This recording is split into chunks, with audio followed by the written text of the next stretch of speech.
उत्यन्नथ्यमित्रमहः आरोहन्नुत्तरान् दिवम् हृत्रोघं मम सूर्या हरिमानञ्च नाशया शुकेषु मे हरिमानं रोपनाकासु दक्ष्मसि अतो हारित्रवेषु मे हरिमानन्निदध्मसि उदगादयमादित्यः विश्वेन सहसा सह द्विषन्तं मम रन्दयन् मो अहं द्विषतो रथम् ॐ शान्ति शान्ति शान्तिः.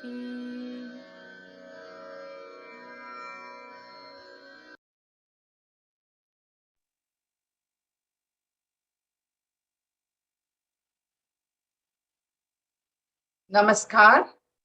What a wonderful way for us to start the morning listening to the Surya Namaskara mantra by Anne Loper from Germany. She is a student of Shantala Sriramaya, who has learned chanting under the able tutelage of the Vedic Pandit Sri Chalakere brothers from Bangalore. Swagatam and welcome to all our distinguished guests and audience from around the world to our annual event Namaste 2021. This is a global Utsava of Indian soft power, brought to you by the Center for Soft Power, which is an arm of the Indic Academy, in collaboration with ICCR. The session today is Realms Beyond, Jnana, Vedanta, and Oneness, which is the very foundation of our Sanatana Dharma, a culture and country that identifies the universal being in all creation. We are not a one God culture, but a only God culture. I would like to introduce to you a very special guest, Dr. Revant Vikram Singh, who is the director of the Swami Vivekananda Cultural Center, which was formerly known as the Indian Cultural Center at the High Commission of India in Colombo, Sri Lanka. With an MA, MPhil, and a PhD in history, he specializes in study of Indian history, culture, and archaeology. He has had a very illustrious career in academics and research as head of Department of History at Maharshi Dayananda College of Arts, Science, Commerce in the University of Mumbai. He has worked extensively in the education and art research domain, with special reference to the spread of Buddhism and Buddhist art from India to other parts of Asia. He was awarded a UGC research project titled Evolution of Buddhist Art Along the Trade Routes, which is now released as a book. Till date, Dr. Revant has published 7 books on various aspects of art, archaeology, history, as well as on leaders such as Gandhiji and Ambedkar. He has presented more than 55 research papers in various national and international forums, seminars, and conferences. Dr. Revant also has had a very interesting career in the e-learning and e-research industry for more than 10 years at senior corporate leadership positions. He was one of the few people who worked on the development of learning content management system in India as early as in 2000.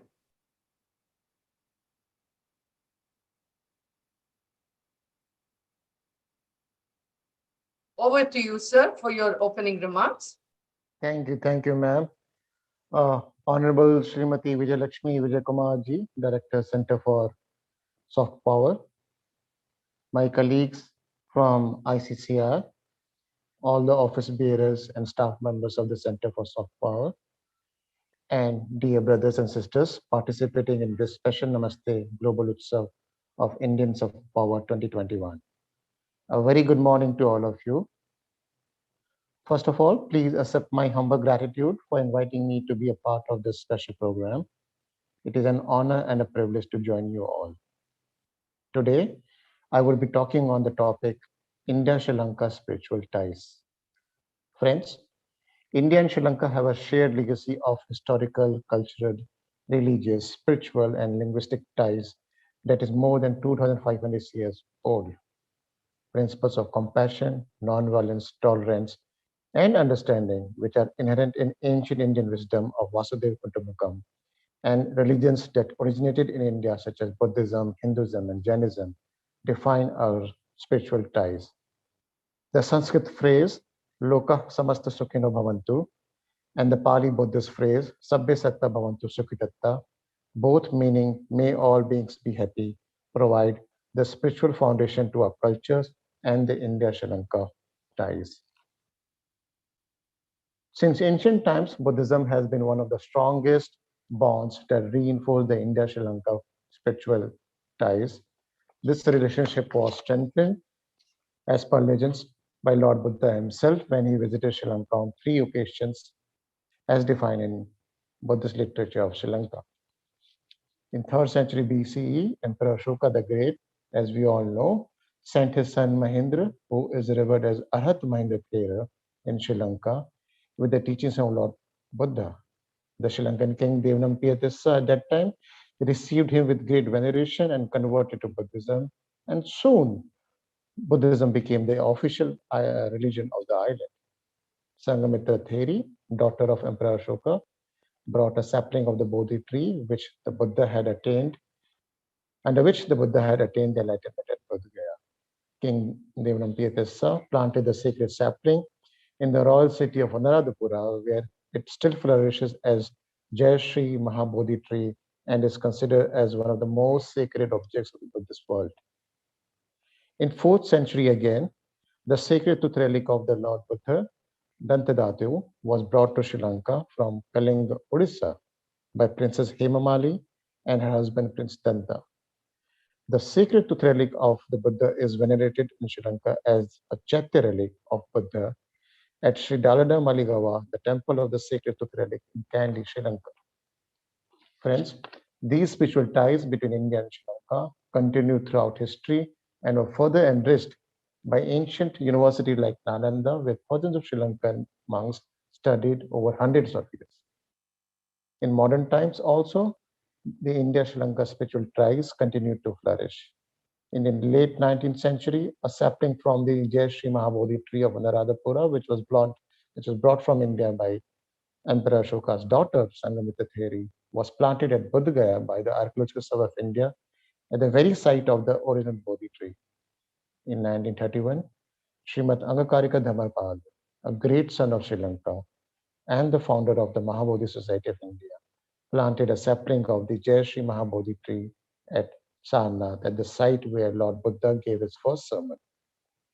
Srimad Angakarika Dhamapala dedicated his whole life for the revival of Buddhism and led the movement for the restoration of the Buddhist heritage sites both in Sri Lanka and India, including Bodh Gaya, Sarnath, and Kushinagar.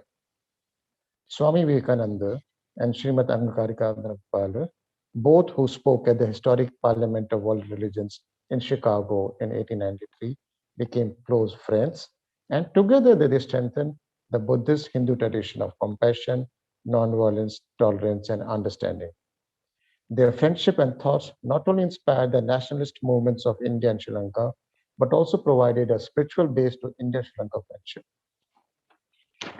This spiritual friendship was further strengthened when, on 7th June 2013, a postage stamp to commemorate the 150th birth anniversary of Swami Vivekananda was issued by His Excellency Mahinda Rajapaksa, the then President of Sri Lanka and the present Prime Minister of Sri Lanka. Very next year, on 25th October 2014, the President of India, Sri Pranab Mukherjee, released a postage stamp to commemorate the 158th birth anniversary of Srimad Angakarika Dhamapala of Sri Lanka at Rashtrapati Bhavan, the official residence of the President in Delhi. Similarly, when in Sanyankara, a great disciple of Srimad Angakarika Dhamapala, fought the British colonial government both in his motherland Sri Lanka and his Karmabhumi India. He devoted about 45 years of his life to the independence movements in Sri Lanka and India. Venerable Sanyankara became a student of the Gurudev Rabindranath Tagore at Shantiniketan when the great Guru Tagore came to know that he did not have enough money to continue his education, he told him, as long as you have your begging bowl with you, You have no fear about money, go back and study. And Venerable Shannkara recommenced his studies. It was at Shantiniketan that Venerable Shannkara came into contact with Indian national movement.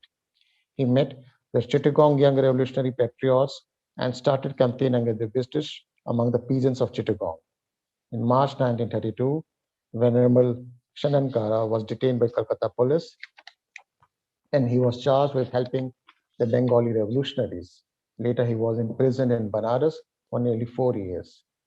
The experience and inspiration that Venerable Shannkara gained at Shantiniketan evoked in him a desire to cultivate the spirit of nationalism and freedom struggle in Sri Lanka also. And for this cause, he wrote many articles in Sri Lanka journals such as Sinhala Jatiya, Swadeshi Mitraya, Saraswati, Lakmena, and Sinhala Balya. Later, Venerable Shannkara was exiled to Sri Lanka, where he joined the Lanka Samsamaj Party and continued his struggle against the colonial government. He also translated many Bengali literature works into Sinhala. Another towering personality who shaped the India-Sri Lanka spiritual ties was Gurudev Rabindranath Tagore himself. Gurudev had immense respect for Buddhism and a deep affection for Sri Lanka. He visited Sri Lanka 3 times, and his works inspired various aspects of Sri Lankan culture, art, music, and literature. Many Sri Lankans of various generations, including artists and scholars, studied at Shantiniketan, who further enriched the India-Sri Lanka spiritual ties.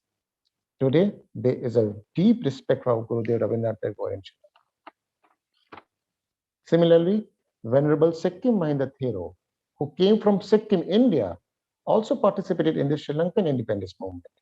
He learned the Sinhala language, became a poet, and composed several literary works inspiring patriotism among the people of Sri Lanka and urging them to fight for their freedom from the colonial government. He is considered as a national hero of Sri Lanka and the Sri Lankan independence movement. Also, he is one among the greatest of Sinhalese poets of all time. His statues are installed all over Sri Lanka, and the government of Sri Lanka has also issued a postage stamp in his honor. Following this tradition of India Sri Lanka, spiritual ties by Mahapandita Rahul Sankrityan, Dr. Bhadant Adanta Kaushalyan Mahathero, and Bhikkhu Jagdish Kashyap. All of them were Indian freedom fighters who embraced Buddhism and studied and served in Sri Lanka. They are considered among the great Buddhist activists of the 20th century. In fact, Bhikkhu Jagdish Kashyap translated the Digha Nikaya for the first time into Hindi and made it available to millions of Hindi readers of India. Similarly, Brahmachari Walisingh Harishchandra of Sri Lanka played a very important role in the restoration of ancient Buddhist shrines both in Sri Lanka and in India. Friends, all these scholars and spiritual leaders strengthen India-Sri Lanka ties at grassroots levels. Underlining the deep people-to-people connect and shared Buddhist heritage between India and Sri Lanka, it is pertinent to note that Dr. B.R. Ambedkar, the father of Indian Constitution, visited Sri Lanka to study the practice of Buddhism in 1950, and 6 years later, on October 14, 1956, he embraced Buddhism along with his 5 lakh followers. In October 2015, commemorating the 60th anniversary of the embracing of Buddhism by Dr. Ambedkar and his followers, the venerated relics from the Vaskadua Vihara of Sri Lanka were exhibited in India, where over 80 lakh people came to see the relics and paid homage. Similarly, the venerated relics of Lord Buddha from Kapilavastu discovered in 1970 in India have been exhibited 2 times in Sri Lanka. The first time in 1978 when they were brought to Sri Lanka, and according to one estimate, it drew crowds of nearly 10 million people. Again in 2012, at the request of then Sri Lankan President Honorable Mahinda Rajapaksa, the relics were brought to Sri Lanka to commemorate the 2600th anniversary of the enlightenment of the Buddha. The same year, a sapling of Sri Jai Mahabodhi tree from Anuradhapura was planted in Sanchi by Honorable Mahinda Rajapaksa. Friends, people-to-people connect promotes our spiritual ties. A large number of devotees from Sri Lanka and India visit each other's religious temples and spiritual institutions.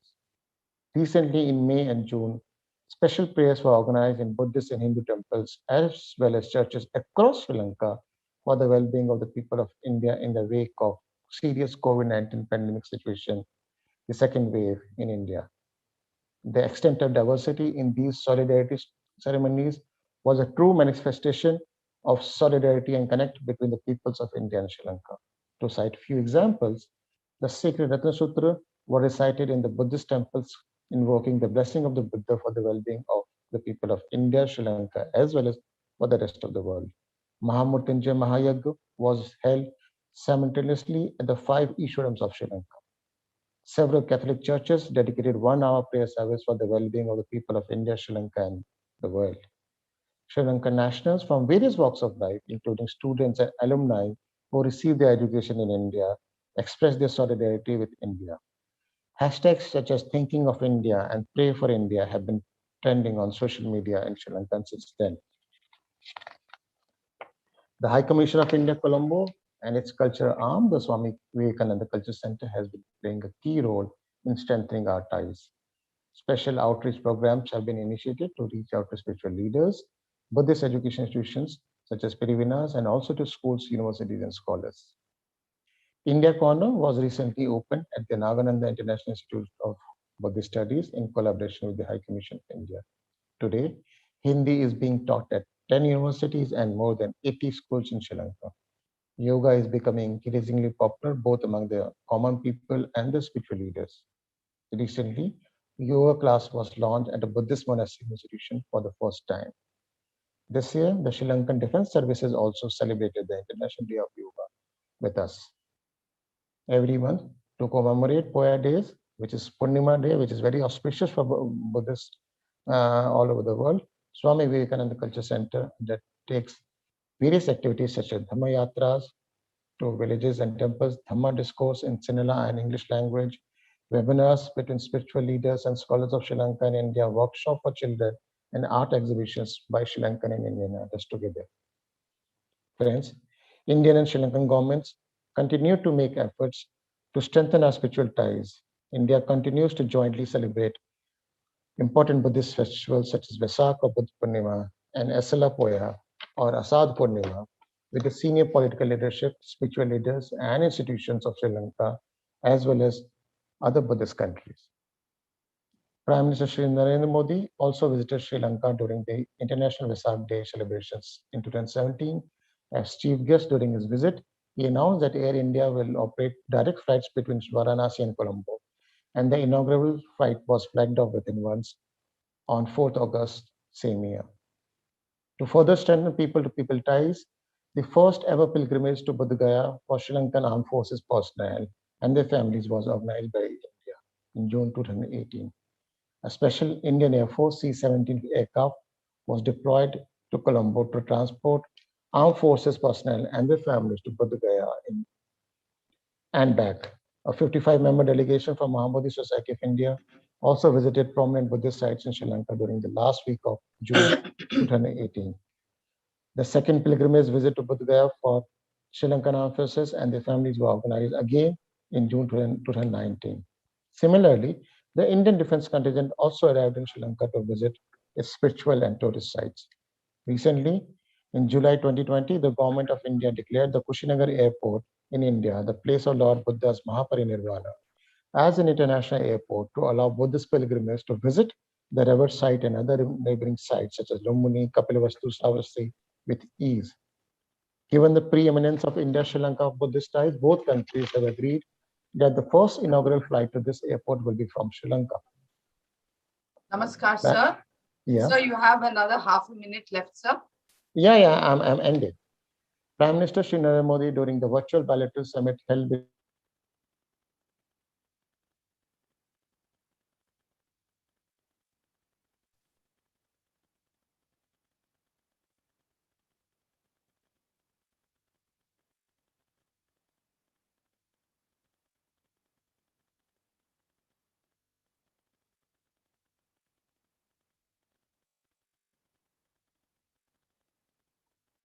So we have lost your audio.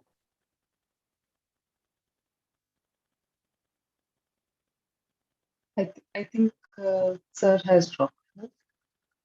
No, his audio is stopped.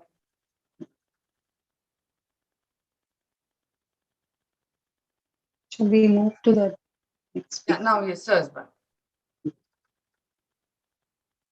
So your audio is off. Yeah, my special thanks to ICCR and Center for Soft Power and its director, Srimati Vijay Lakshmi Vijay Kumar ji, and all the office bearers and staff for initiating this special Namaste Global Utsav of Indian Soft Power 2021. I wish and pray, Loka Samasta Sukhina Bhavantu, Sabbe Satta Bhavantu Sukhitatta. May all beings be happy and free from suffering. Thank you. Namaskar. Namaste, and thank you so much for highlighting the important and salient points of India's spiritual context with Sri Lanka. We now would like to request Sri Krishnapani K.C. Raju sir, a very good friend of CSV. He is the program director of Ritambara Wellness and Vedanta, scholar from India. He is driving the spiritual direction at Ritambara and modernizing ancient scriptures to make it contextual to today's living. Krishnapani sir is the program director and chief faculty at Ritambara. He has 40 years of experience in industry and academia. The study and research in ancient Indian philosophical and spiritual literature are his passion. We can hear him on many Indic forums as well as at the School of Ancient Wisdom in Bangalore. Sir, over to you. Thank you so much, Aparna ji. At the very outset, I would like to mention that I am not a scholar of Vedanta at all. I am a very humble and an average student of Vedanta. I am honored and very thankful to the Center for Soft Power, Srimati Vijay Lakshmi ji and Srimati Aparna ji for inviting me to this forum. Considering the topic for today, which is realms beyond Jnana, Vedanta, and oneness, to initiate the discussion and prepare the participants to listen to the sharing of their understanding by three eminent persons, Dr. G.B. Harisha, Dr. Peter Scharf, and Swami Mahesh.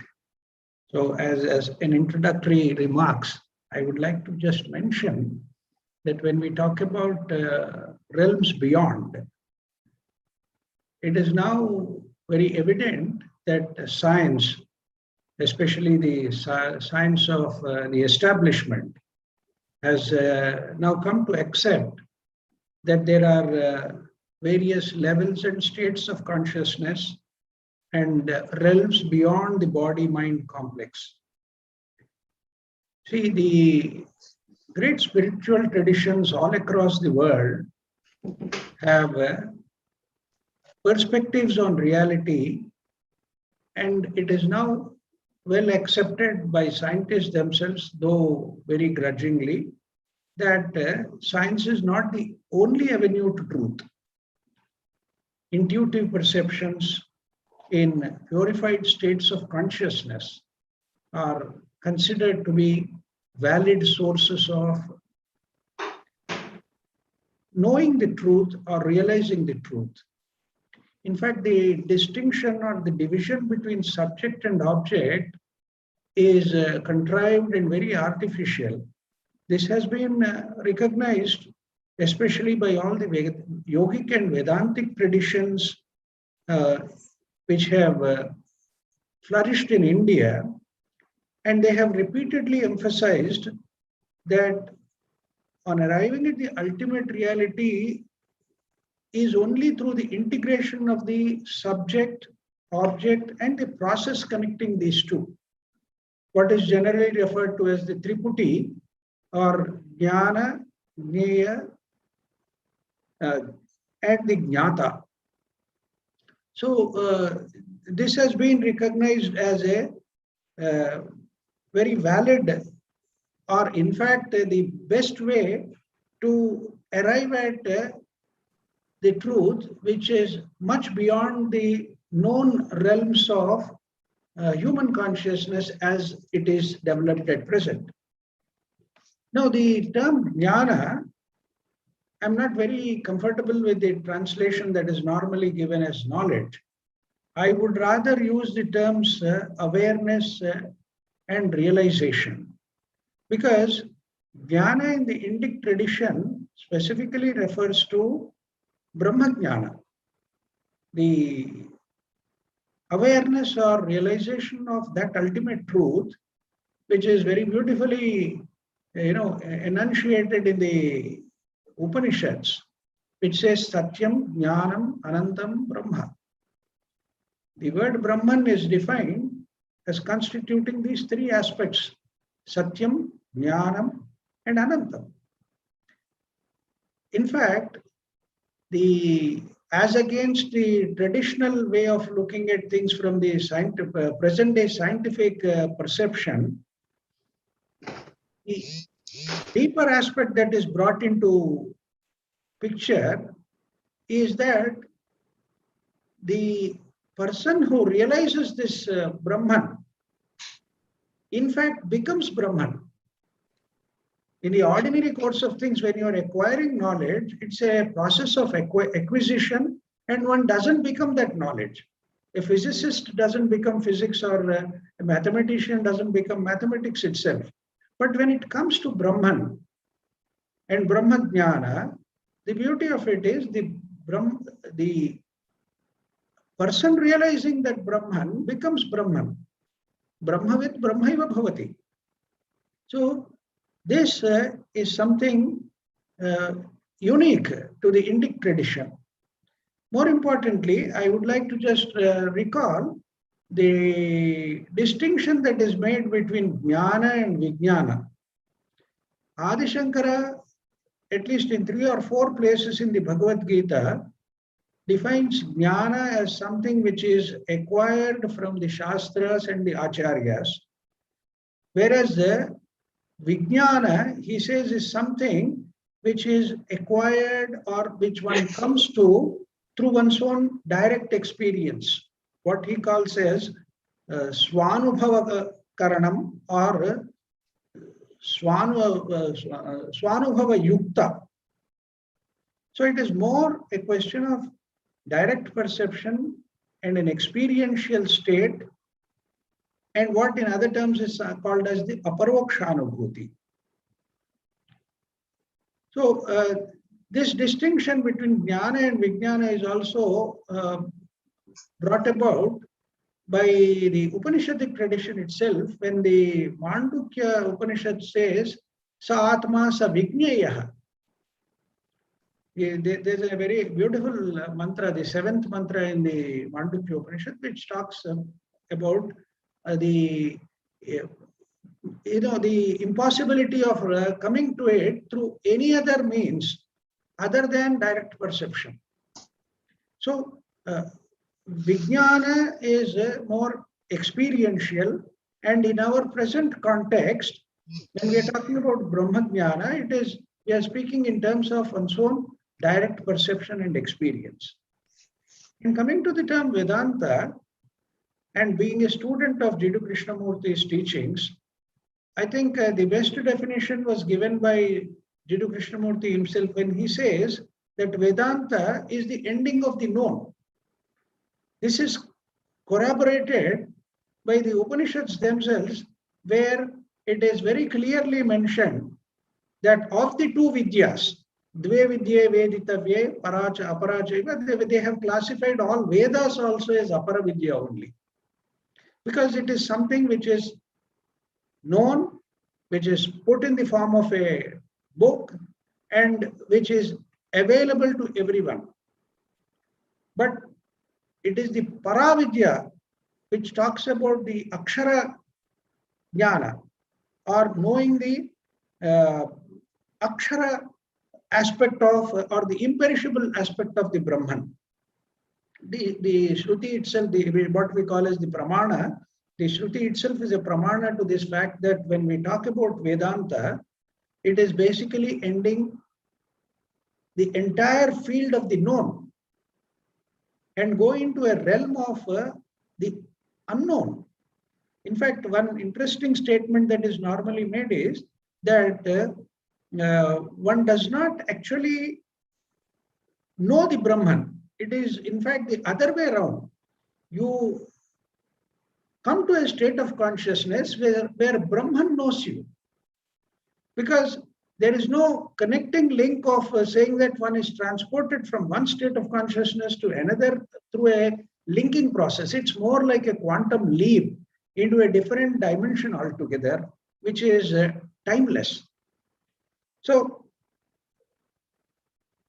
as Adi Shankara also again puts it, Jnana is only for the removal of ajnana, and that moksha is not an end product or an effect of any sadhana, because it is something causeless.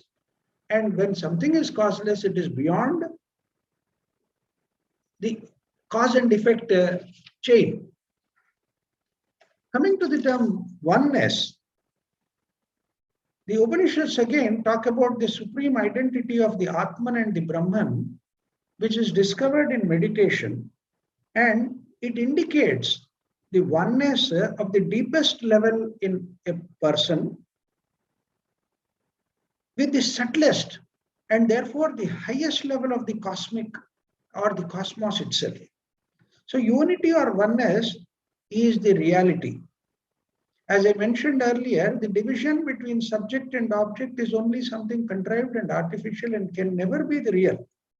The emphasis on the separate entities is only functional at the ordinary level of our existence. But what is important is to have that unitary insight into that oneness of being, knowing, and doing all together.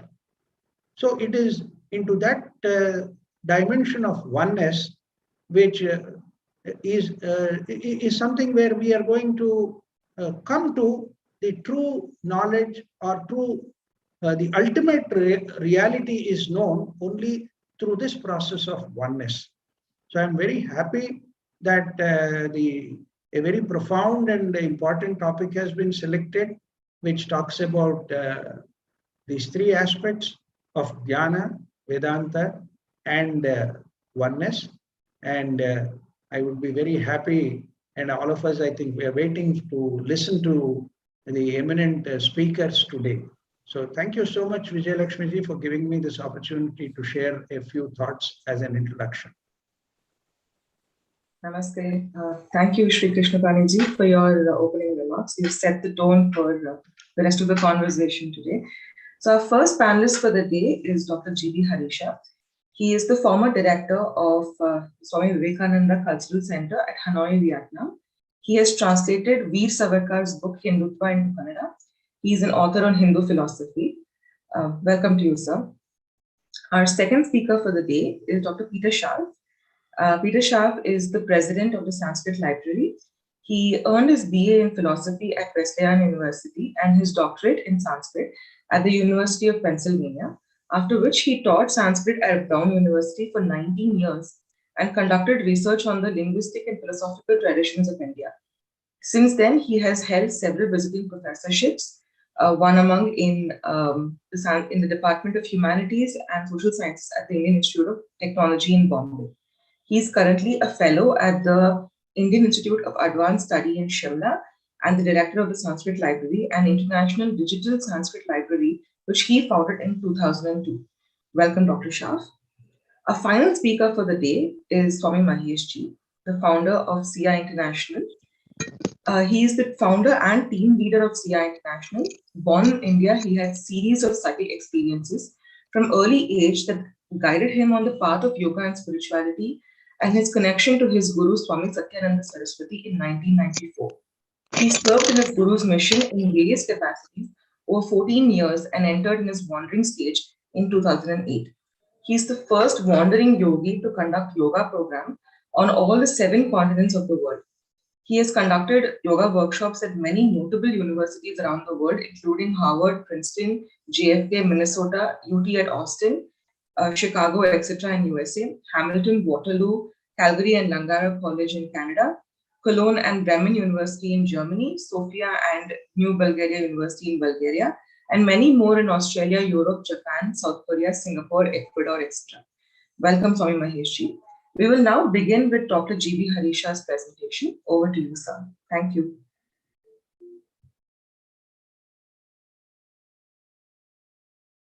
So you're muted, sir. Can you please unmute yourself? Thank you. ओम तत्सत सभी को मेरा नमस्कार. So at the outset, I congratulate the organizers for organizing such a very meaningful and wonderful session in the morning, and my apologies for joining late. And this topic, and also my pranams to all the distinguished speakers and the Swamiji, for whom I am very eagerly waiting to listen to them. The topic is so natural to the Indian mind that every day we experience it. Because my grandmother, she used to say in her own very joking way that if you open your mouth, it is duality. If you shut your mouth, it is Advaita. Albert Einstein, the famous scientist, he used to say, think, work and shut up. Though it appears a little bit strange, the statement, that means once you have thought and you have applied your thought into action, then there is nothing to explain. For example, I was born and brought up in Hassan, Karnataka. Near that there is a small taluka center. I think this may be useful for even our international audience who are listening to this event or viewing this event. There was a Swamiji.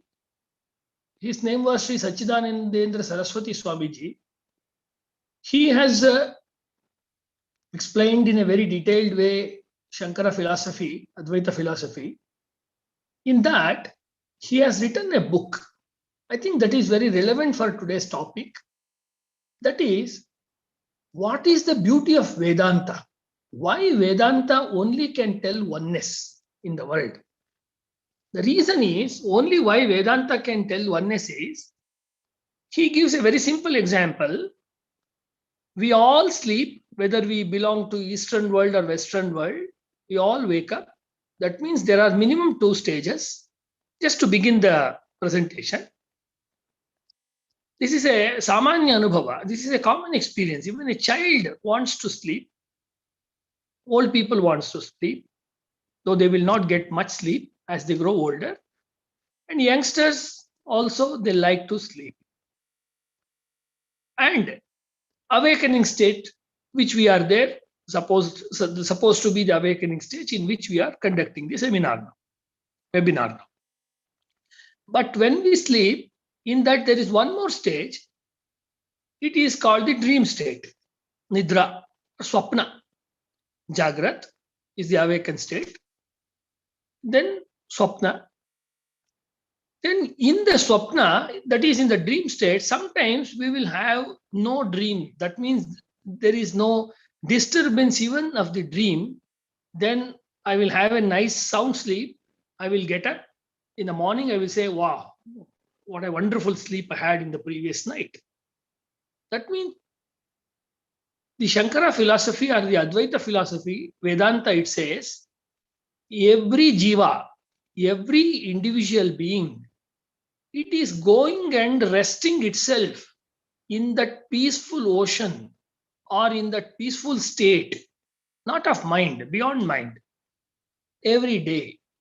Therefore, we like to sleep.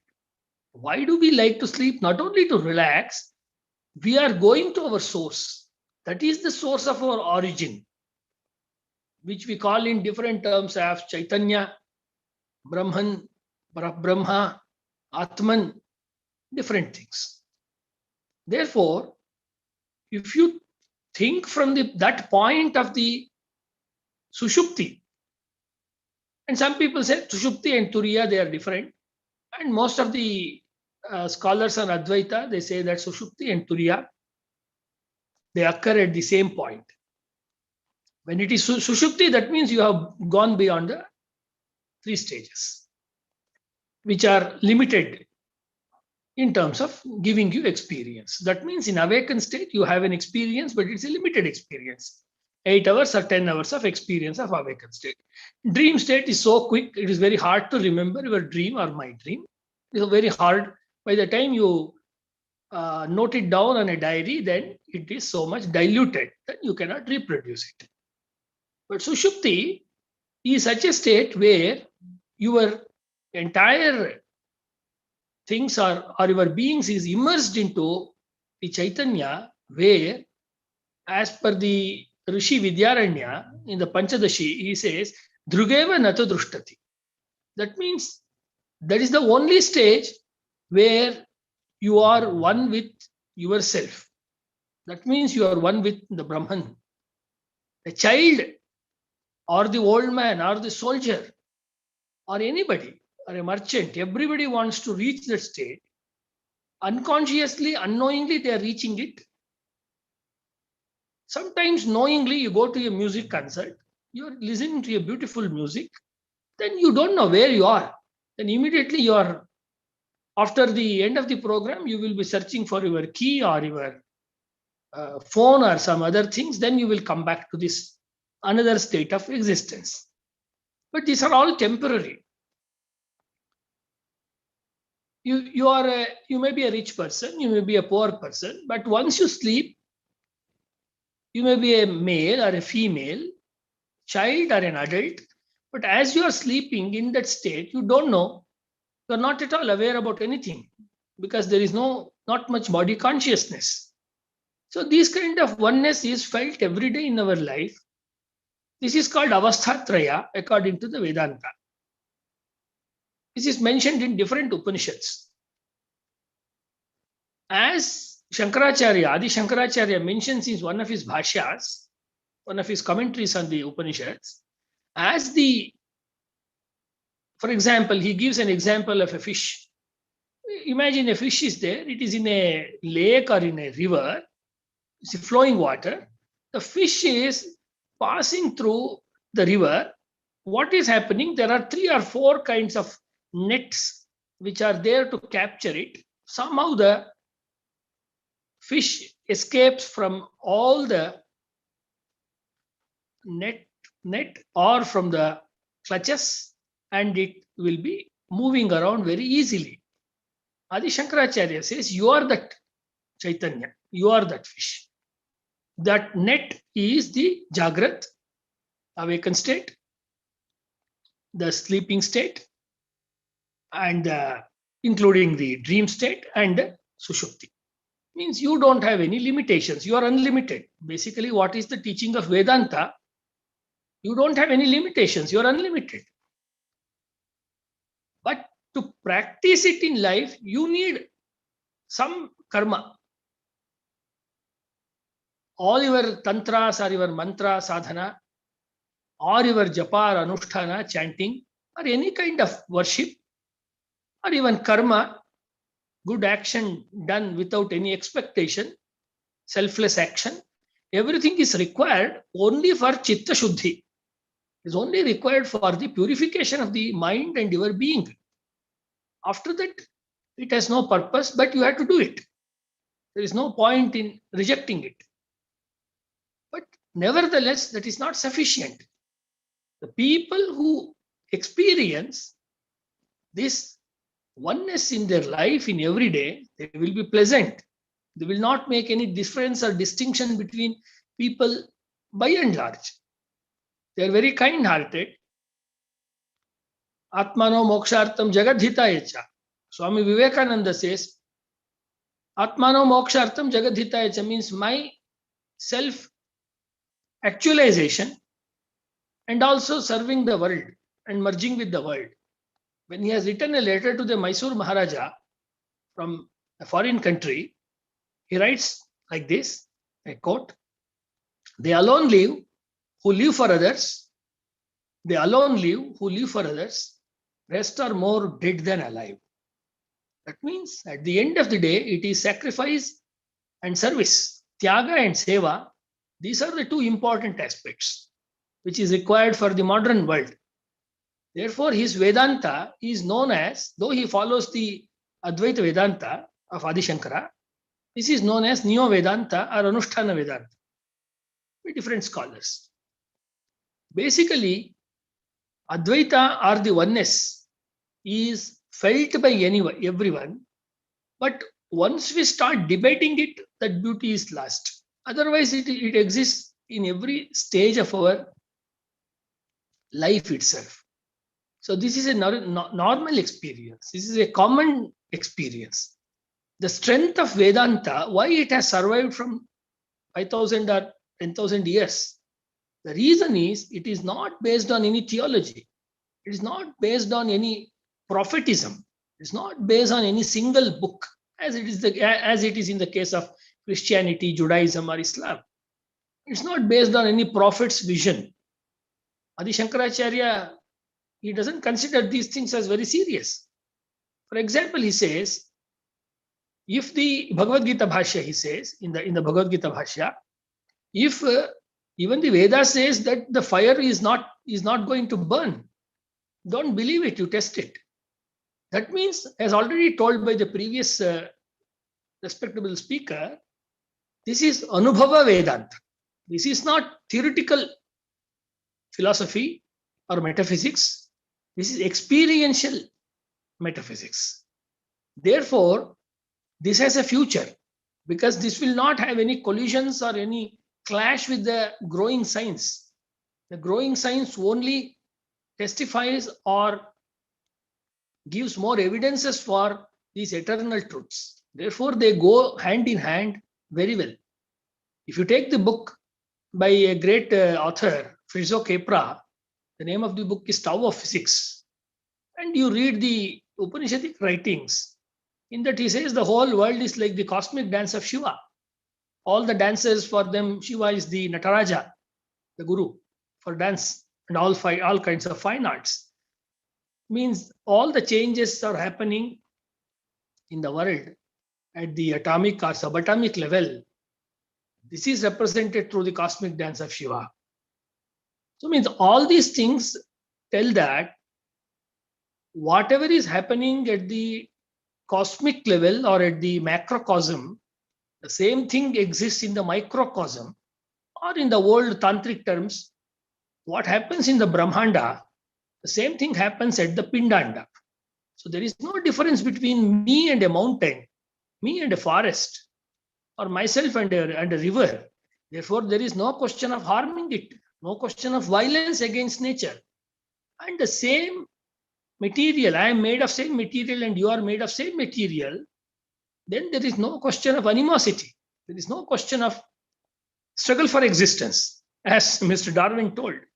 It's a very barbaric viewpoint, struggle for existence, survival of the fittest. No, we say in India, arrival of the fittest. Whoever has been sent, they have been sent by the creator or by the destiny. You call it by different names with a purpose. There is no, in their functioning, there may be differences, but in sum total, they are all the sparks of the same divinity, as told by Swami Vivekananda. Therefore, all these differences may be required at the functional level. One may be a manager, one may be a junior manager, one may be a clerk, or one may be an attendant. But the jiva which exists inside them is one and the same. And end of the day, it is all the coming from the sparks of the same Satchidananda, from the same eternal bliss and eternal existence. Therefore, the Vedanta, this is not only very relevant from the orthodox point of view or from the heterodox point of view, but equally it is reachable and digestible and understandable from a common sense perspective. So most of the philosophies, if you test them under common sense of the daily experience, they fail to answer fundamental questions of life because they believe in arguments. Whereas Vedanta says that there is no argument required because this is already experienced. Only you need to decipher it and you need to elaborate it by your own deliberations. So therefore, I think I have made my point.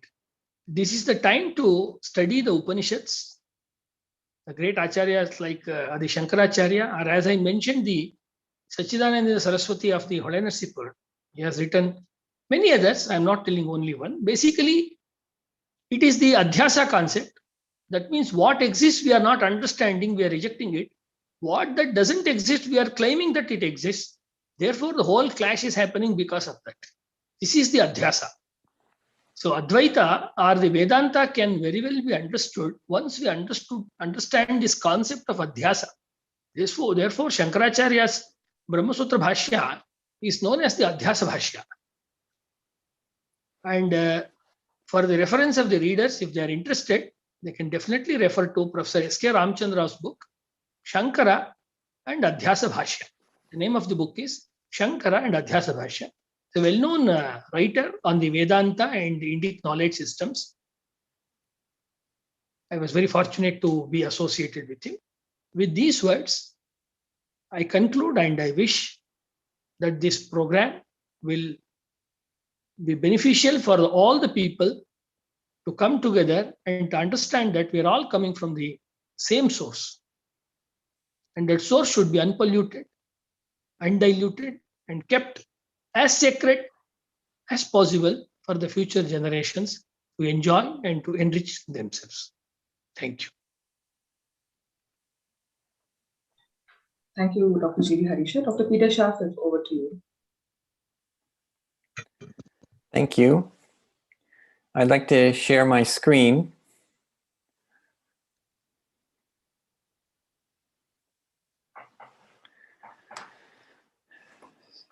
So the theme of the conference is in Sanskrit, Jnanam Vedanta Aikyam Cha. And I want to highlight that many of the points that my colleagues just touched on about the unity underlying diversity according to Vedanta are very much present in the Rig Veda. So this famous passage, Ekam Sad Vipra Bahudha Vadanti, is well known, that the wise call that which is one by many names, Ekam Sat. So the one being.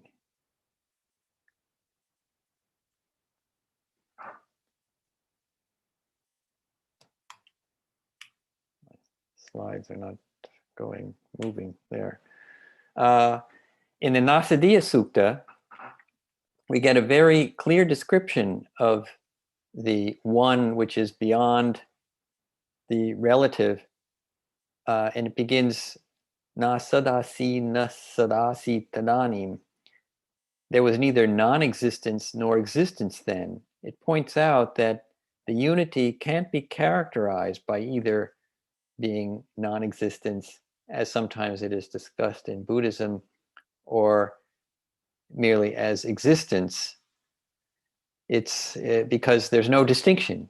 If it's one without a second, ekam adutiyam, then there is no distinction.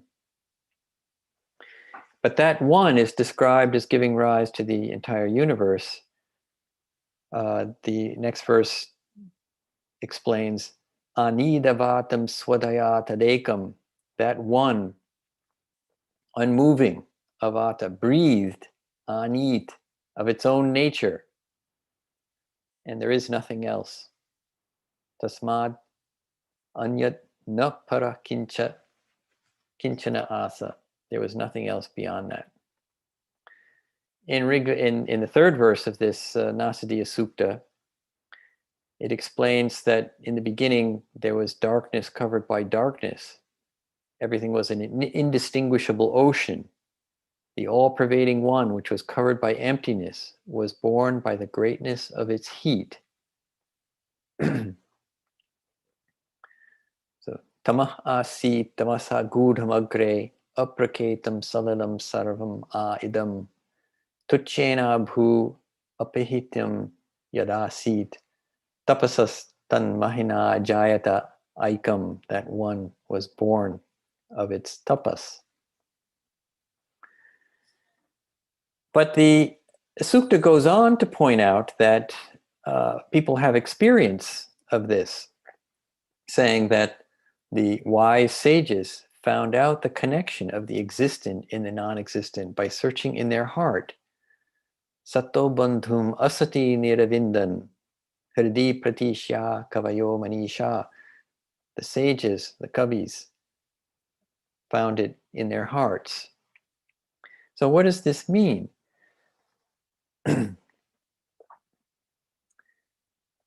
In 164, Rig Veda 1, 164, 37, there's another verse which throws light on this.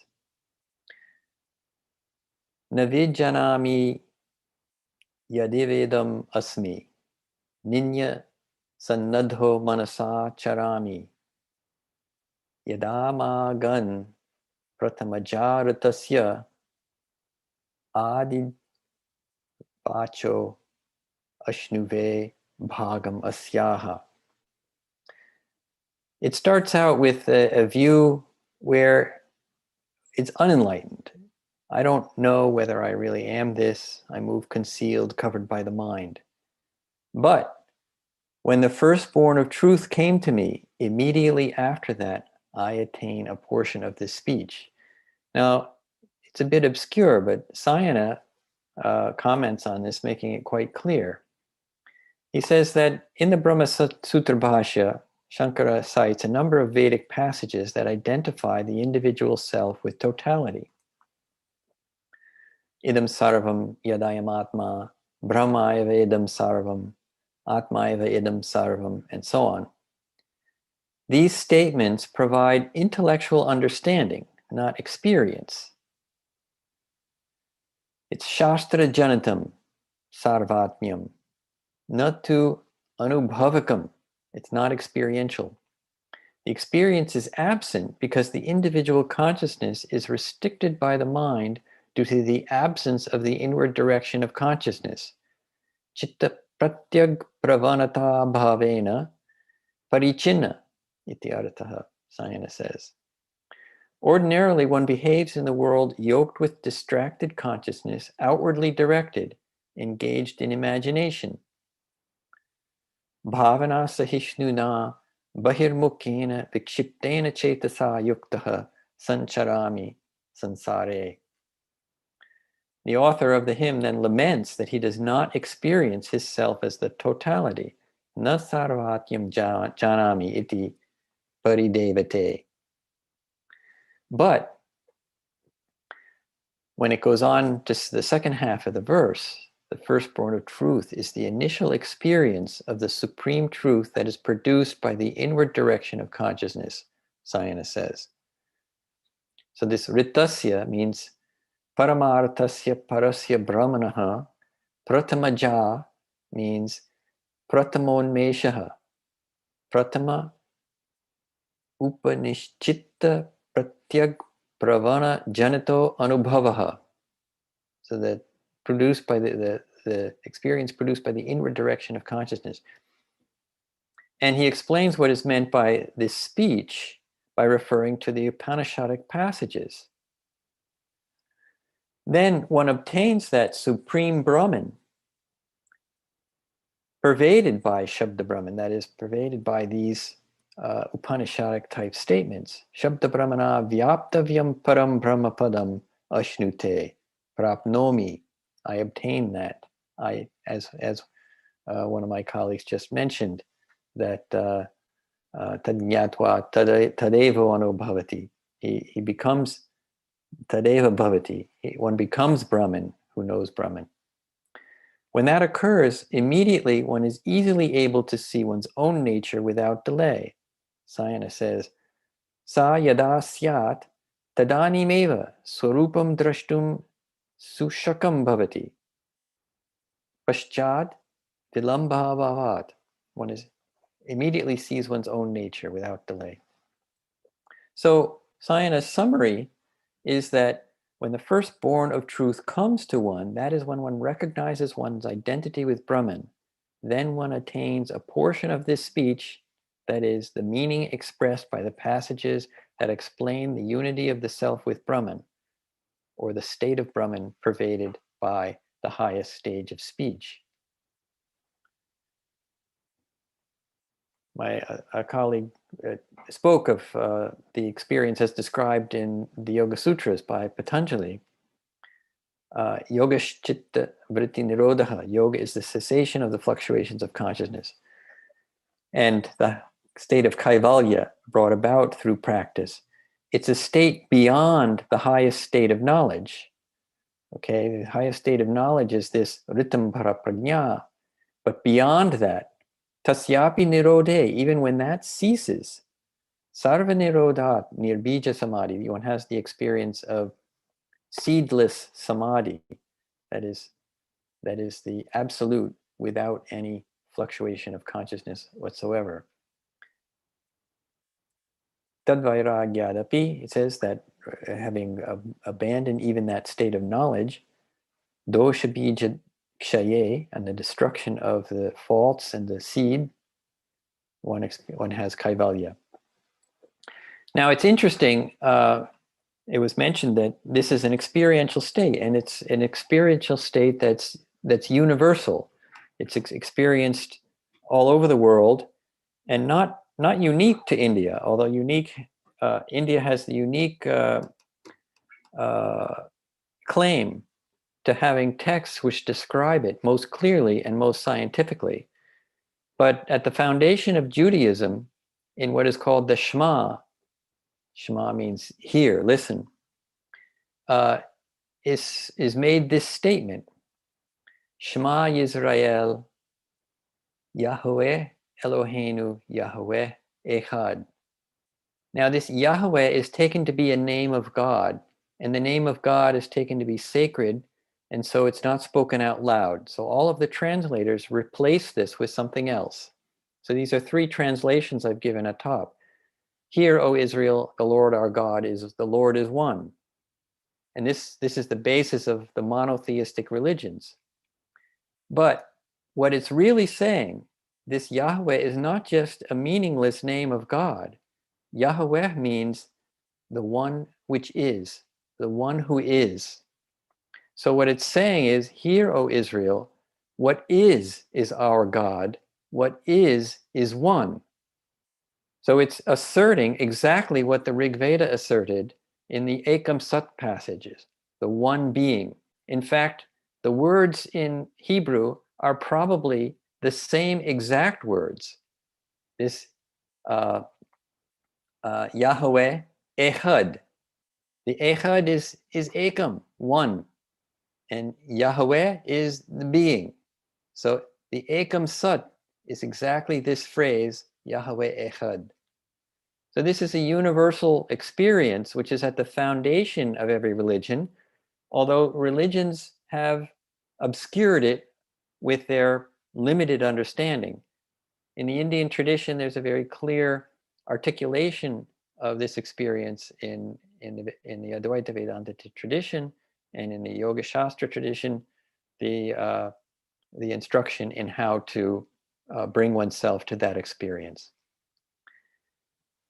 Now, in this experience is one brought about by meditation, and here I show what's called a unified field chart made at Maharishi International University in the physics department, showing the unity of the entire realm of physical studies in what's called the unified field, and next to it, the unified field as experienced in transcendental meditation, in what it may be also referred to as transcendental consciousness, pure consciousness, or in Sanskrit, the turiyam, the fourth state of consciousness, besides waking, dreaming, and sleeping, as my colleague discussed. So this shows that it is in fact a reality, and it is a scientific reality, and there is quite a bit of evidence emerging that the human mind has the ability to imbibe this state of consciousness, as verified by scientific research and personal experience of individuals all over the world. Now, what I've discussed today, I just want to mention that the Sanskrit library offers courses on this sort of thing. We have a number of continuing education courses. In particular, I want to point out that we offer a course called Concepts of the Self in Classical Indian Philosophy, where I discuss these issues at length. and in this course, Creation, Mythology, and Enlightenment, discuss in particular how the passages which describe the creation in various Vedic literature and those that describe enlightenment in Vedic literature are mirror images of each other, showing that the experience of enlightenment comes to the same state which is at the source of creation, as shown in this diagram, this chart which I showed. So thank you very much for your attention, and I look forward to conversing with you and my colleagues after. Thank you, Dr. Shah. Swami Maheshji, over to you, sir. Namaste ji. Thank you for having me. And it's nice to be in presence of such eminent speakers. Could I have permission for sharing my screen, please? Maheshji, do you want us to share screen, please? You can do so. Yeah, all right. No worries. Thank you. So it's a very interesting topic with Jnana and Vedanta and Oneness. And although there are so many ways of looking at it, because this is the beauty of the Vedas, Ekam Sat Vipra Bahuda Vadanti. So when we are talking from a philosophical perspective or from practical approach, then we have to find some convergence also. So from the vast field of knowledge and wisdom from the Vedic system, I have taken a small principle beautifully mentioned in the Taittiriya Upanishad. So if we can have the next slide, please. Are you projecting or am I projecting? Origin, next slide, please.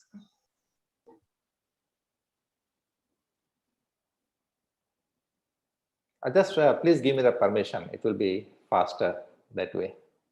Swamiji, you can please share. Yeah, so thank you.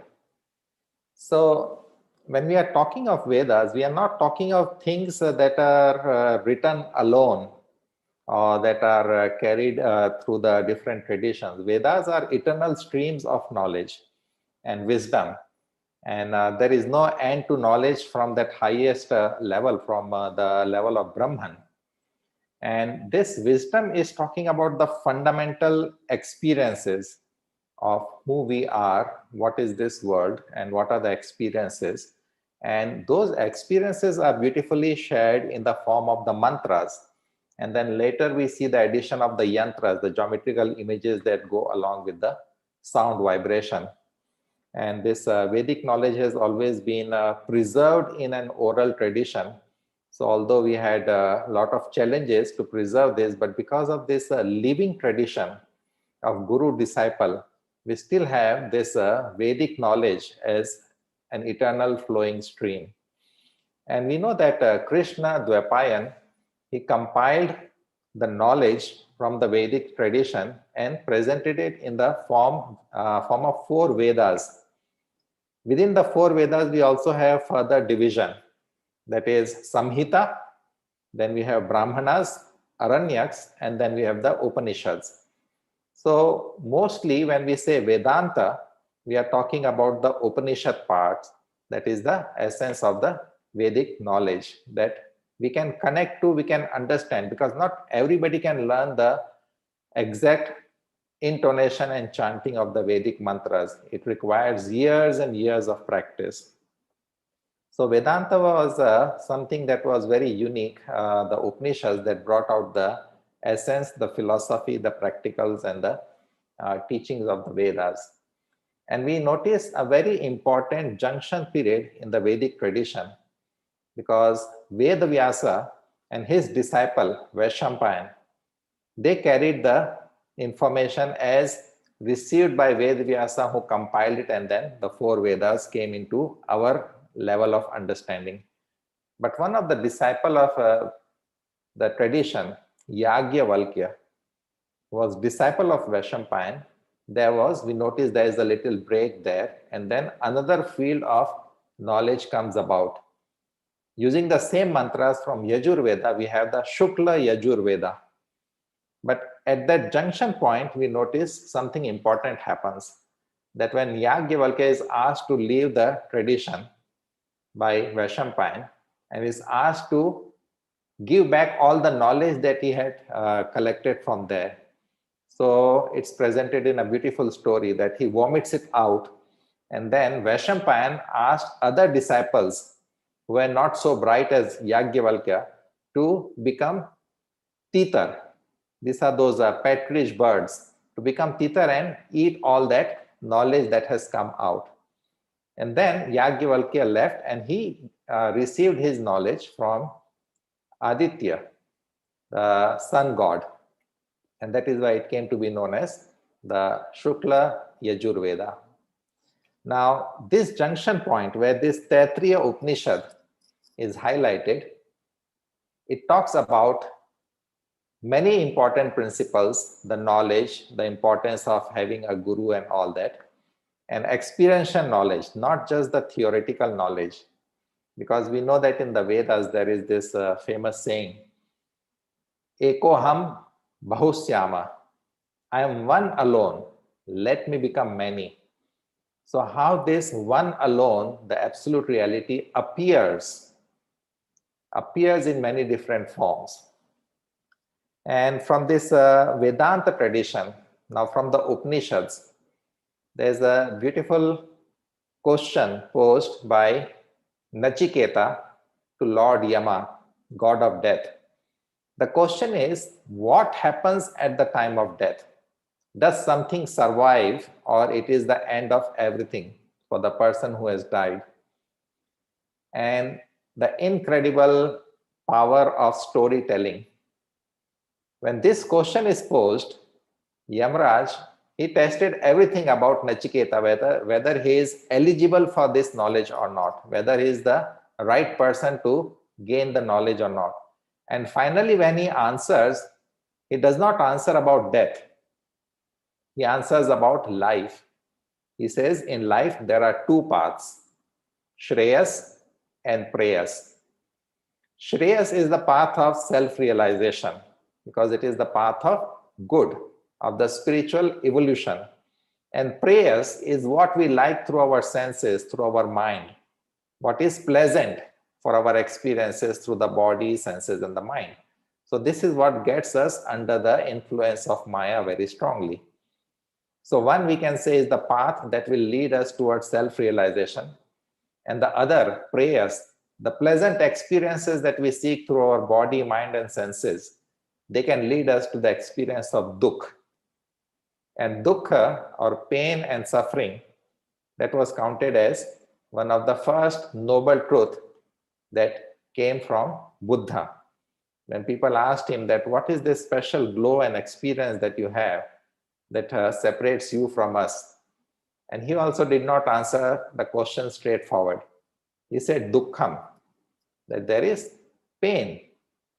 But he also said that there is a way out of the pain. There is a source to the pain. There is a cause. And if you remove that pain, if you remove the cause, all your pain will be removed and you will be in the state of nirvana or self-realization.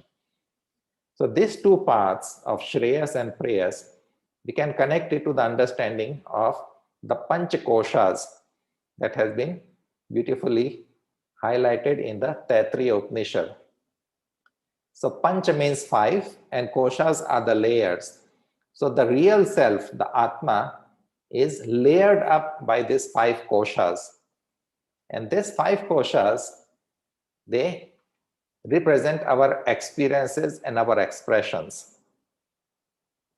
And we normally get lost into those experiences and expressions, and that is why the absolute reality that is the core part of us, we do not experience it very easily.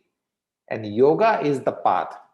So Vedanta is beautiful with all its theory and practices, but to practically experience that higher state of consciousness, where we become one with that absolute consciousness in our experience, yoga is a very practical tool. It's a wonderful process, and it has been presented in a very systematic way by a couple of great masters, like we have Coherent the Rishi, who said that our body, mind, senses, it's like a pot.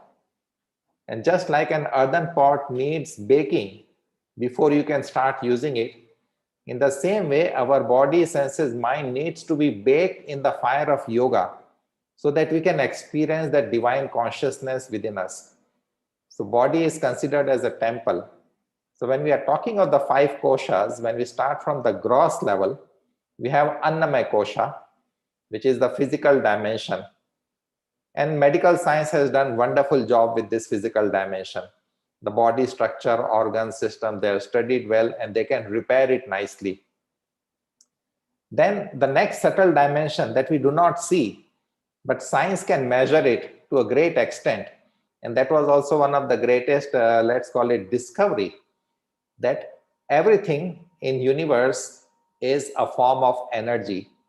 This is when the quantum physics made a quantum leap from that Newtonian mechanics, that matter is not matter alone, it is energy.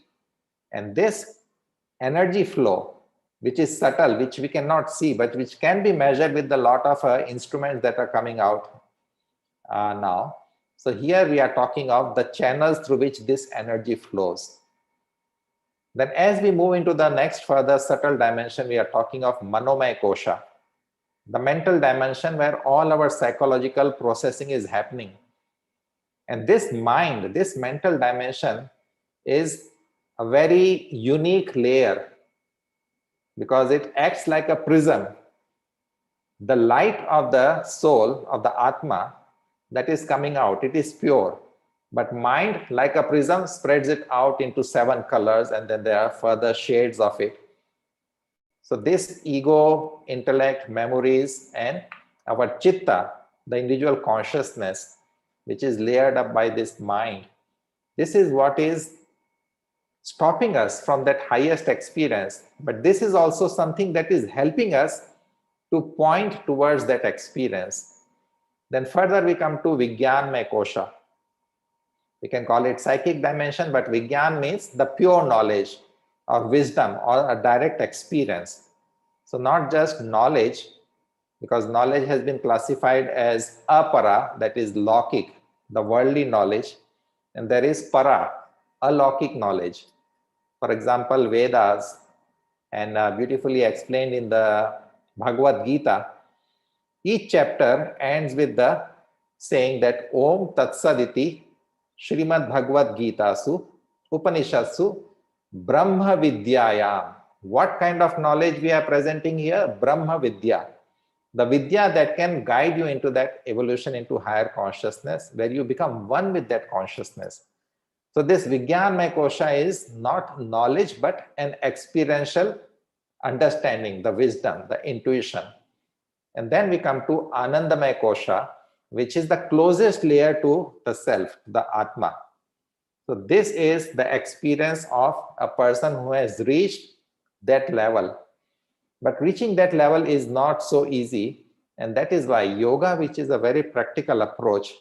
And now we have a beautiful explanation from the system of tantras, which is quite popular all over the world now. The system of chakras, the 7 planes of consciousness. So these junction points where consciousness and energy interact in a very strong way. These are important explanations from the yogic tradition. And when we are talking about the Vedanta principle of oneness, then it is not only a particular dimension, a particular kosha, but all the koshas need to be integrated. And with the help of many different practices and approaches from yoga, we have that possibility. So when we are talking of this oneness or self-realization, it doesn't come in one simple go. There are many different layers that open up. And this opening up of many different layers needs a proper systematic approach, which yoga has given us. And one of the great venerated master, Rishi Patanjali, he presented Ashtanga Yoga, which is the most scientific approach to yoga. We can also take help from Hatha Yoga because we do need some cleansing. And we had to understand that there are 2 parallel flow. They're always together. One is the path of involution, which we can call as the force of Maya. And the other is the path of evolution, which we can call as the Brahma field of consciousness. So when this one alone becomes many, it becomes many with the help of Maya. So we can enjoy that also, because Maya is a wonderful experience. But when Maya gets heavy, that is when somebody will start looking for the real answer. Not everybody is seeking self-realization. Not everybody is seeking oneness. Not everybody connects to Vedanta. But when they feel the heaviness, the burden of Maya, and they are seeking some guidance, if they find the right guru, if they find the right book or scripture or a mentor, then they open up to the path of evolution. This is where the experience of oneness is hidden. And for that, we need to bring our efforts together with the 5 koshas. Our body has to participate. So do the asanas with the body. Our energy system has to participate. So practice pranayam to expand your awareness into the energy field. Our mind has to participate.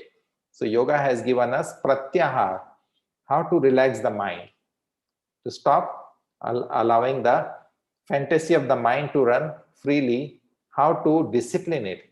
And then if we want to let the Vijnanmaya kosha participate, then dharana. Dharana is the practice where mind is focused into opening up into a particular realm of awareness. And finally, with dhyan, one experiences the bliss and the closeness with that self, with that Atma. And if the experience continues and all the layers are removed and the experience of the light is there, that is samadhi.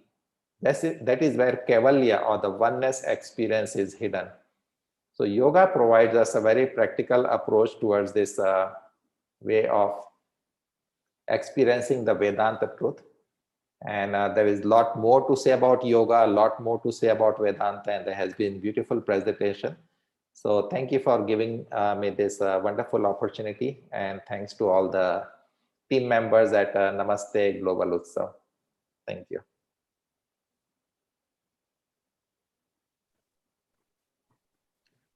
Vijayalakshmi ji.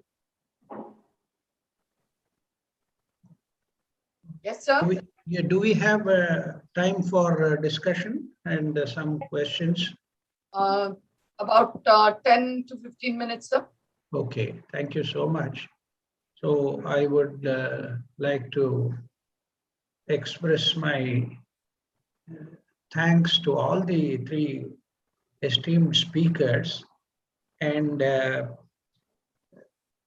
just to summarize, Dr. Harisha had beautifully brought out about the aspect of Anusthana Vedanta, which is what is required today.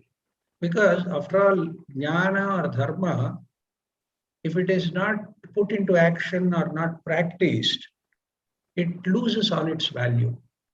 And as he has already mentioned in his talk, it is for Jagat Hita and Loka Sangraha. So to start with, I have one small question to Dr. Harisha.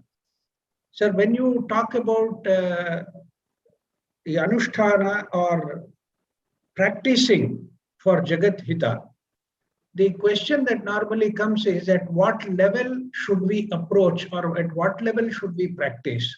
Because there are so many who do it at the physical level. And always we see that, it leads to controversy, it leads to some kind of conflict. But for a truly realized person, at what level should he do the, consider acting in a dharmic way which leads to Jagat Hita or Loka Sangraha?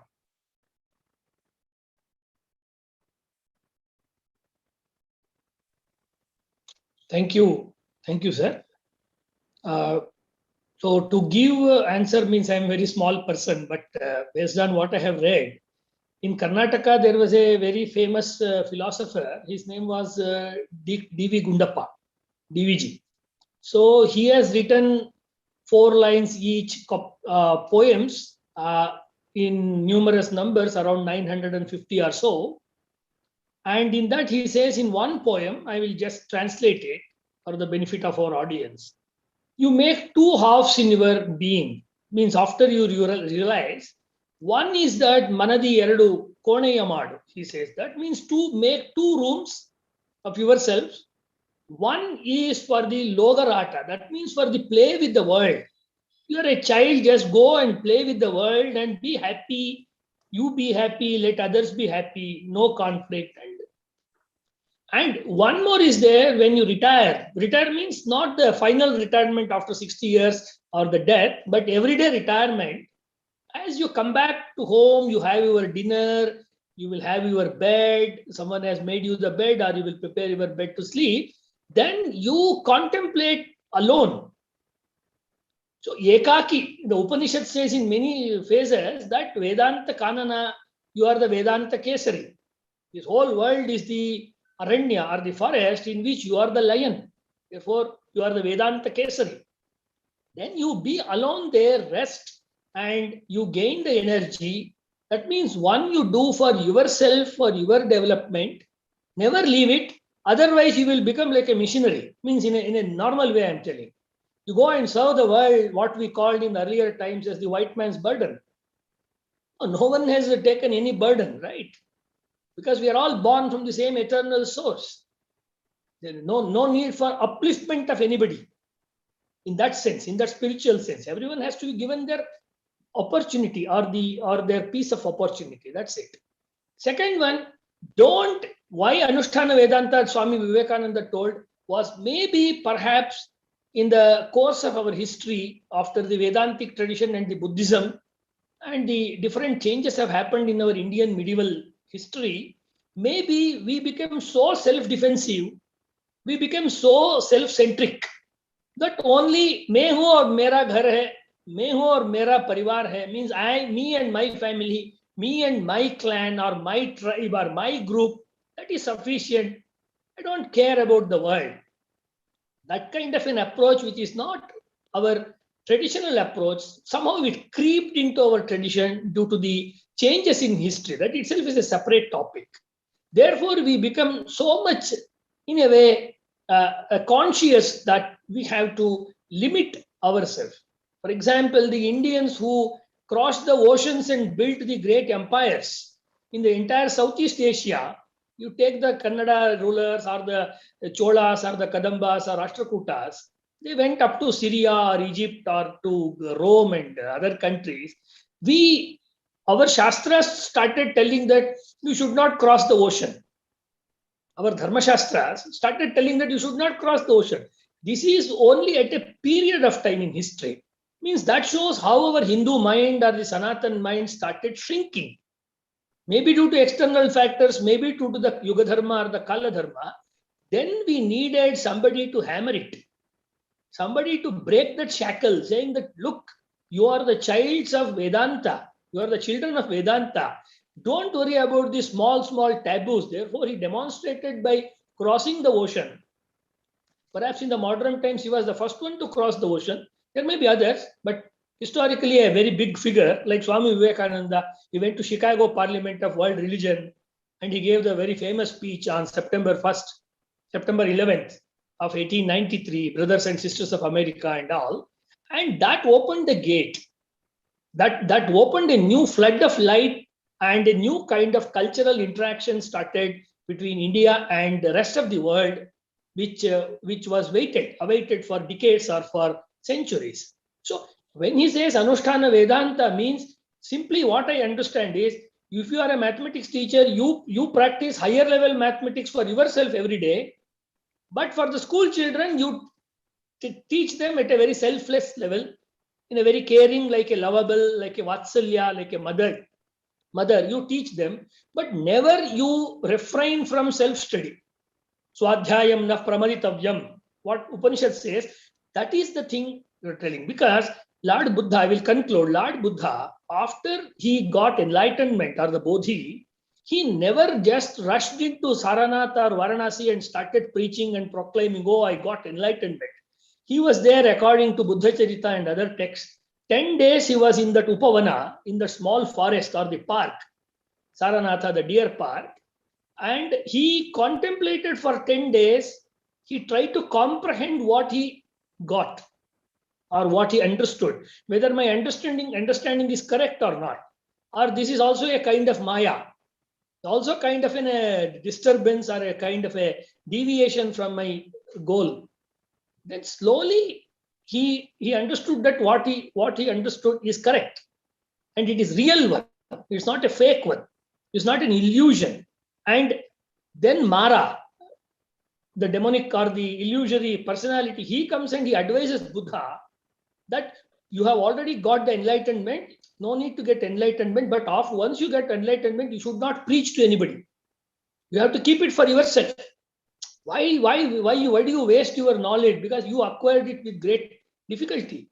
Let others get it by their own efforts. You don't go and talk about it. But Buddha says, no, I will talk about it. But before doing that, he completely understood that what he understood. So I think these are the two parts. So I started with D.V. Gundappa and I conclude with Lord Buddha.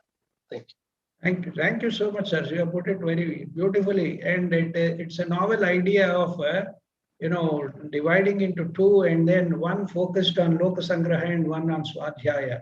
In fact, as you rightly put it, the Upanishads themselves say that not only Swadhyaya, but Swadhyaya and Pravachana. Yes. Swadhyaya Pravachanabhyam na pramaditavyam is a wonderful way, you continue to a state of inner consciousness and self-study, and a way you express that so that you attract them. I think Swamiji is actually doing that. He might be doing it for decades. He has been doing that. Such a wonderful work. And now coming to Dr. Peter Scharf. Sir, I am really honored and about seeing your scholarship. And what really fascinated me was your study of syntax and grammar. See, normally it is said that grammar is such a dry subject and very difficult to digest. Bubhukshitair vyakaranam na bhujyate. So, but you are a great scholar in that. I have one small question to you. Because you are, Vyakarana talks about Shabda. How do you correlate Shabda with Nada?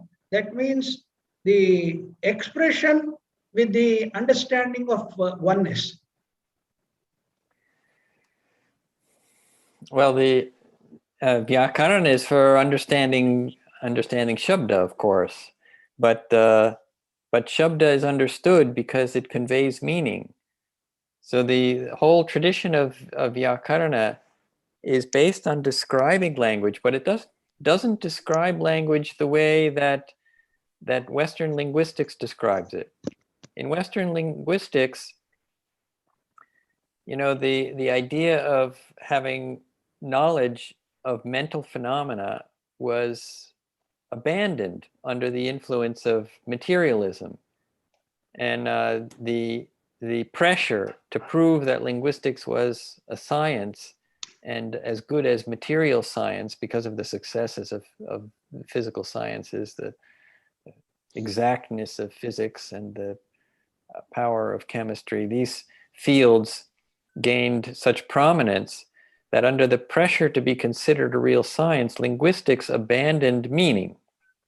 And most of the focus in the 20th century was on understanding word order, and this is what was meant by syntax, was studying word order. And still, what's dominant in the field of linguistics is this study of phrase structure and making phrase structure trees and dependency analysis and dependency trees, all based on the words. But the Indian linguistic tradition starts from meaning.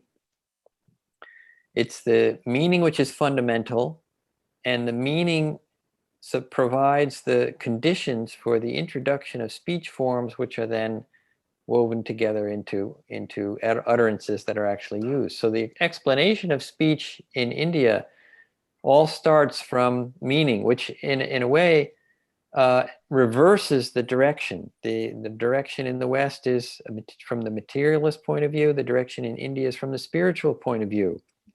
From the level of consciousness, one approaches language. And these levels of language was described by Bhartrhari, and explicitly described, but it's mentioned earlier even in other texts, the 4 levels of speech, and it's taken, certain passages even in the Veda itself are taken to refer to these 4 levels of speech. And what I mentioned there about Shabda Brahman is taken to be the highest level of speech, which is the lowest level of speech is the express speech, Vaikari, and then Madhyama is the level of thought, where the thought is discursive thought. It's in language, but it's subtle. It's in the mind. Subtler than that is what's called Pashyanti, or insight, where one has a flash of insight and in a single moment comprehends something complex, but one understands it in a simple flash of a single awareness. And the Parapashyanti is the highest level, or often called just Para, is the highest level of that kind of insight, where the entire unity of consciousness is perceived. And this is identical with experience of Brahman. Thank you so much, Dr. Shah, for bringing that aspect of Spotavada of Bhartrihari and reference to the 4 aspects of speech, Parapashyanti, Madhyama, and Vaikari. In fact, that's and you have really given us the right kind of insight about the direction from which the Indian tradition approaches Shabda Brahman also. That is something truly wonderful. And I have one practical question for you. You run several of these courses, as you have mentioned in that presentation of yours. Are you having, or do you think of any collaboration with some Indian institutions or agencies for promoting your courses? Well, we would love to collaborate with any institutions, and certainly with Indian institutions. I myself have taught at several Indian institutions. I have a colleague who often invites us to participate in his instruction of postdoctoral students, postgraduate students at the beginning of their doctoral studies in Allahabad. And I've taught myself at IIIT Hyderabad and at IIT Bombay, and also at the University of Hyderabad, Central University of Hyderabad. But yeah, I'm sure I'm happy to collaborate with people. And recently, I participated in a seminar at the Bhandarkar Oriental Research Institute, where we discussed this particular theme of the philosophy of language. And I presented a paper there about just what I was talking about, the Vedic conception of language and its relation to the unfolding of consciousness. This was just published in the Annals of the Bhandarkar Oriental Research Institute. That's wonderful. I think we should explore more ways of collaboration, and we would be actually honored to have this kind of collaboration, which can expand the scope and the spread of the knowledge which you have put in that Sanskrit library. And I think we have I am happy to note that you have a connection with Hyderabad. I am from Hyderabad and sitting right now in Hyderabad. So there is good. a Vadara and a Sambandha.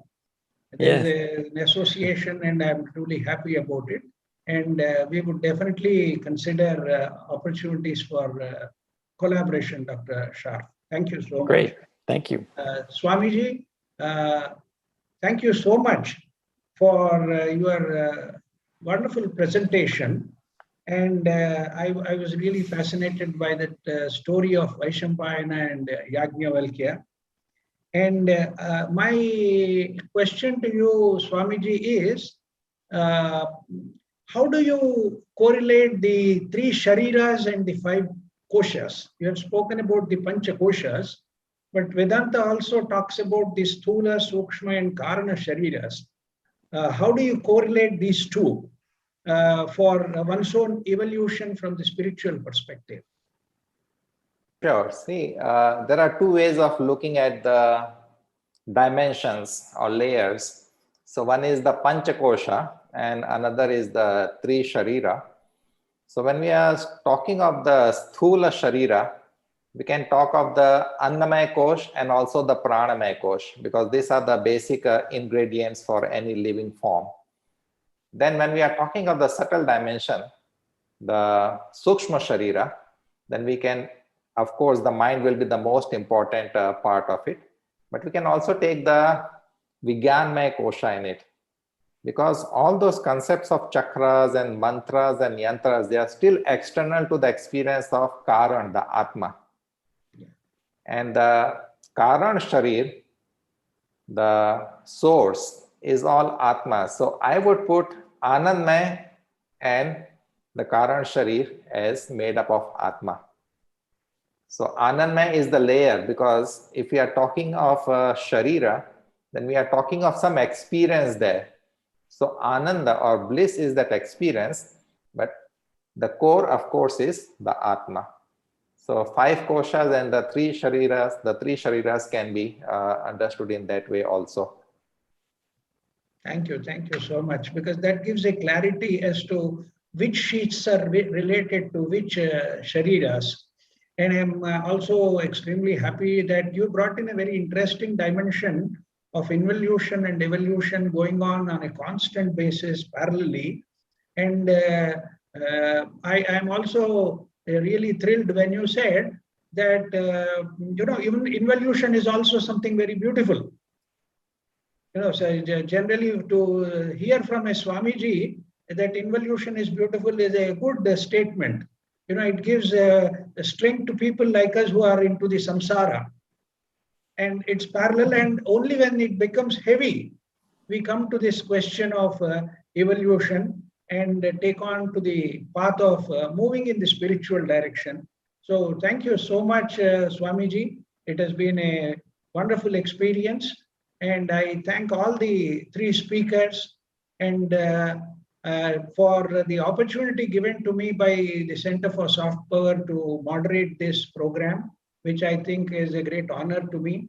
And I am happy having come to know all of you through this medium. There is a beautiful statement of Bhavabhuti. In the Uttaranamacharitam, he says, Satam Sadbhis Sangaha Kathamapi Punyena Bhavati. So I think I am really fortunate and might have done some great punya to come in contact with such eminent personalities.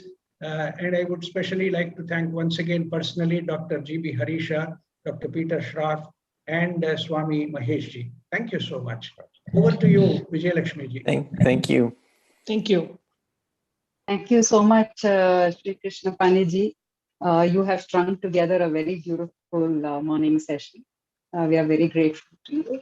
Thank you to all our esteemed panelists for making time for this beautiful session. We would like to remind our viewers about today's evening session, which is on the experiencing museum. So, Kotiji, please could you put evening flyer? Sorry.